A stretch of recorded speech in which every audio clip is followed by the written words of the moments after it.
এটা হলো, আপনি ইতিমধ্যে জানেন যে 18তম বেসরকারি শিক্ষক নিবন্ধন মানে চূড়ান্তভাবে আবেদন করছিল 18 লক্ষ, সেই স্থান থেকে লিখিত পরীক্ষায় 4 লক্ষ, তারপরে 83,000 ভাই ভাই, তারপর হলো 83,000 থেকে আপনার 60,000 থেকে 41,623 জনকে চূড়ান্তভাবে সুপারিশ করায়।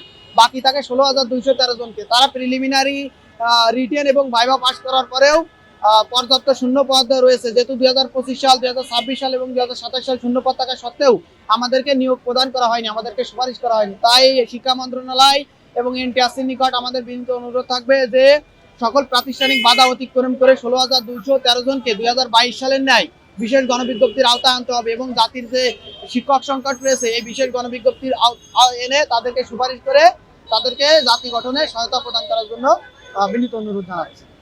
আচ্ছা, এই যে আপনাদের যে আন্দোলন, জি। এই আন্দোলনে কি ইতিমধ্যে আপনারা কিরকম সাড়া পাচ্ছেন এই আন্দোলনে? আমরা ইতিমধ্যে, আপনি জানেন যে আমরা ইতিমধ্যে মাউসি মহাপরিচালক বরাবর স্মারকলিপি প্রদান করেছি, শিক্ষা সচিব বরাবর স্মারকলিপি প্রদান করেছি। আজ আমরা মাননীয় শিক্ষা উপদেষ্টা জনাব চৌধুরী রফিকুল আবরার স্যারের সাথে কথা বলেছি। আমরা তাদের ডকুমেন্ট দিয়েছি। তিনি বলছেন যে আপনাদের এই ব্যাপারে আমরা ইতিবাচক যাচাই বাছাই করে আমরা দেখব।